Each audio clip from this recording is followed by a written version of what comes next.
কিরে আলু, তোর কি হয়েছে? তোর কি দাম বেড়ে গেছে? তোর কি প্যান্ট বেড়ে গেছে? দিয়ে তো লাফাচ্ছিস কেন? কেন? দেখছিস তোর দাম মাত্র 20 টাকা চলে আসছে। বেশি লাফালাফি করলে আরও নাম হিসাবে। কিরে আল পেঁয়াজ, তোর কি হয়েছে? তোর মাথা নষ্ট হয়ে গেছে? তুই এমন করে চিল্লাছিস কেন? তোর যে বলছি তোর চিবাইয়া খাই এলাম, কামড়াইয়া তোর চিবাইয়া খাই এলাম, জানোস? তোর দাম কমাই আসছে, কত টাকা কমাইছি দেখছস? দাঁড়া, তোর অবস্থা আমি কিরে আলু, তোর কি হয়েছে? মাথা নষ্ট হয়েছে?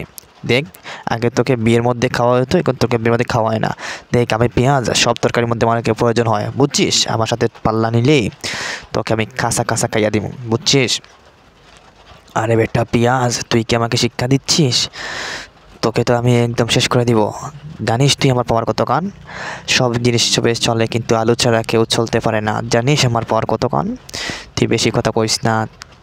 আরে দৌড় বেটা, তোর কি হয়েছে? তুই চলছিস, কি হয়েছে? আমি কি কম কাজে লাগি? আমি তো সবার কাজে লাগি, বুঝছিস?